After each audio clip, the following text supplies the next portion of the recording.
Ya, kembali lagi dalam Ruang Publik KBR bersama saya Deborah. Dan pagi hari ini Ruang Publik dipersembahkan oleh Yayasan Dharma Bakti Astra (YDBA) dengan tema Semangat Inovasi Tumbuh Bersama UMKM Kuliner Indonesia.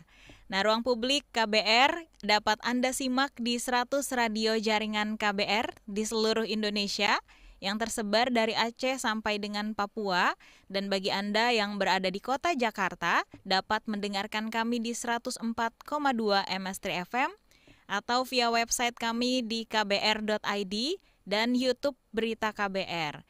Dan kami mengingatkan kembali untuk nomor bebas pulsa.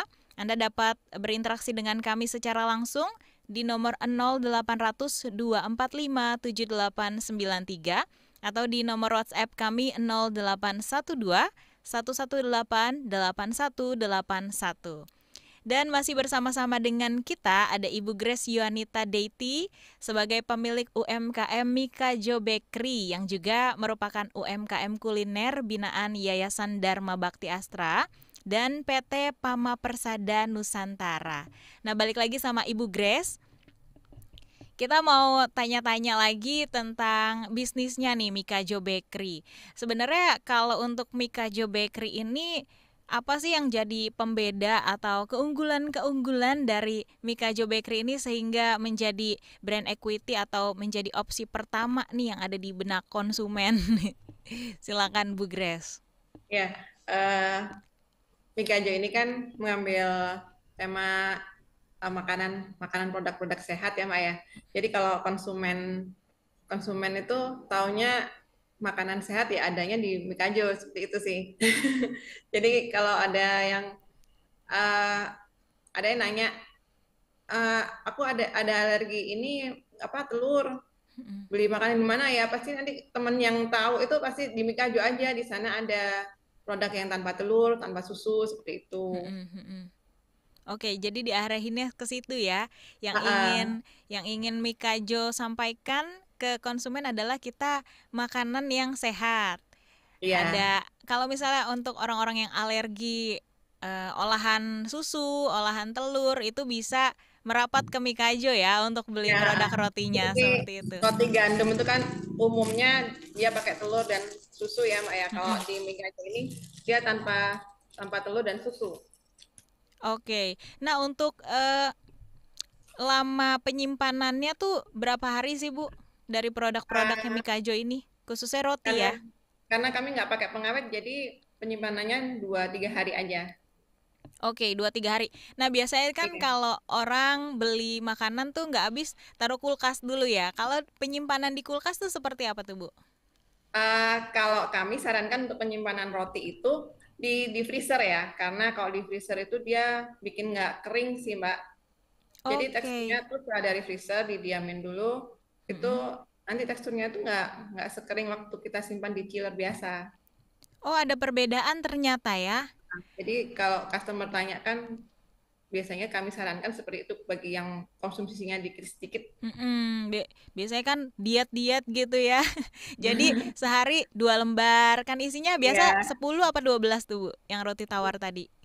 10 Mbak. 10 ya. Jadi kayak bisa untuk 5 hari, sayang gitu ya. Iya, Aku baru tahu nih Bu, kalau misalnya nyimpen roti di dalam freezer itu akan lebih empuk ketika di dalam chiller biasa ya. iya dia nggak membuat kering sih menurut ini apa Berarti pengalaman saya. berarti udah melalui uji dulu nih ya sebelum Iya. Ibu keluar statement yang tadi. Luar biasa. Nah, kalau untuk Ibu Grace ini gimana sih kiat-kiatnya menjalankan usaha kuliner yang efektif dan produktif nih? Eh, Awalnya kita sebelum usaha itu pasti kan mempunyai visi dan misi usaha kita ya Mbak ya, tujuan usahanya ini untuk apa, terus goalnya yang akan dicapai itu juga apa. Nah, jadi harus jelas ya. Jadi kami sudah membuat segmen pemasaran itu harus jelas target target yang kita inginkan tuh siapa, menentukan konsumennya ini siapa gitu kan. Jadi nggak ngelambiar ya bahasa Mm-mm. Jawanya tuh. Jadi udah di apa Lebih fokus dikelompokkan lah, gitu ya, difokuskan difokuskan. gitu. Jadi seperti itu sih untuk usaha yang efektif dan produktivitas tuh ya. Mm-mm. Terus menerapkan pembukaan dan software yang didukung untuk menunjang evaluasi produk produksi kita dan pemasaran seperti Mm-mm. itu. Oke. Nah, Bu Grace, kita sudah terhubung dengan pertanyaan dari YouTube. Ya, ini ada komentar, ada pertanyaan juga, tapi kita pilih beberapa saja. Ini ada dari Anggi FN. Bu, mau tanya apakah produk ini dijual secara online atau didistribusikan di wilayah Jakarta yang mudah dijangkau? Nah, Mbak Anggi itu adalah aku. Aku juga penasaran gitu ya sama produk Mikajo Bakery ini. Silakan Bu Grace. Untuk pemasaran online bisa untuk produk keringnya. Kalau roti itu kami udah pernah coba Mm-mm. karena kami ini di kota kecil dan pengirimannya membutuhkan waktu yang agak lama. Jadi nggak bisa. Pernah sampai ke customer itu pernah nyoba, tapi waktu itu saya bilang, Mbak, tapi nggak nyamin ya, produknya ini masih bagus. Tapi dia memaksa kan. Akhirnya kami coba kirim dan sampai sana kalau yang untuk roti itu akhirnya jamuran, Mbak. Padahal kan 2 hari aja, 3 hari, nyampainya 3 hari. Itu Mm-mm. padahal rotinya fresh 3 hari tuh kalau di sini tuh masih bisa bagus gitu kan. Mm-mm. Ternyata mungkin kondisi pengiriman yang panas ya kan ya pengaruh juga dengan kondisi seperti itu jadinya lebih cepat berjamur seperti Oke, itu. ya Kalau sayang untuk kue sekali. kering Mm-mm. yang kering-kering, insya Allah aman. Pernah kirim sudah keluar kota, sudah sering. Oke, sudah menjangkau kota mana tuh Bu untuk kue keringnya Mikajo? Jawa Timur, Jawa Barat.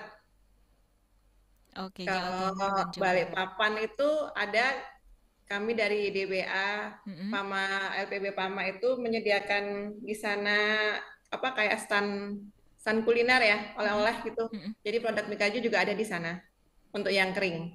Oke, kue-kue kering ya. Ini sudah mau Iya, hari raya akhir tahun nih ya, Bu, ya. Udah mau Natal. Udah banyak dong untuk orderan kue-kue keringnya nih, Bu. alhamdulillah. Luar biasa. Nah, kita mau terhubung dengan penelpon dulu nih, Bu Grace yang mau bertanya dengan Ibu. Ada Angga dari Depok. Halo, selamat Ya, pagi. selamat pagi Mbak Deborah. Iya, selamat pagi Pak Angga. Silakan Ya, Pak. saya mau tanya sama Ibu siapa itu? Ibu Grace. Iya Ibu Grace. Itu tentang pengusaha apa UMKM tadi ya. Iya. Nah, walaupun saya baru bergabung ya, yang ingin saya tanyakan untuk eh, pengusaha kue kering atau roti-roti itu, apakah dilibatkan anak muda atau hanya khusus ibu-ibu saja? Oke, untuk Itu proses aja. Makasih produksinya Mbak ya Pak Deborah ya. Angga ya. Saya tunggu jawabannya ya. Baik, ditunggu ya Baik, Pak. makasih. Assalamualaikum. Waalaikumsalam. Terima kasih Pak Angga dari Depok. Nah, ini Ibu Grace untuk usahanya yang Ibu Grace jalani saat ini di bidang kue dan juga roti, apakah hanya melibatkan ibu-ibu atau juga anak muda nih dalam proses produksinya? Alhamdulillah ibu-ibu ada, anak muda juga ada. Jadi anak muda yang mau belajar ya, Mm-mm. belajar hal baru yang belum pernah berbikinan apa-apa itu kami ajarin. Kami merekrut juga anak yang baru lulus SMA, ada yang kuliah sambil kerja. Oke, jadi memang Gitu. dibimbing ya Bu, nggak Ya, kami bimbing. pilih-pilih istilah gitu. Yang mau berusaha, yang mau kerja, monggo bisa Ya, yang mau bergabung dengan belajar. Mikajo. Luar biasa. Jadi dari 6 itu yang ibu-ibu berapa, yang anak muda berapa tuh, Bu Grace? Yang ibu-ibu 2, yang anak mudanya 4. Oh, lebih dominan anak muda ya. Ya, ya Oke. semangatnya lebih ini ya. Semangatnya lebih berapi-api. Iya. Lalu kalau Ibu Grace sendiri gimana sih langkah efektifnya supaya UMKM ini bisa komitmen dan juga konsisten di dalam menerapkan hal-hal yang tadi Ibu sebutkan tentang kuliner yang efektif dan produktif?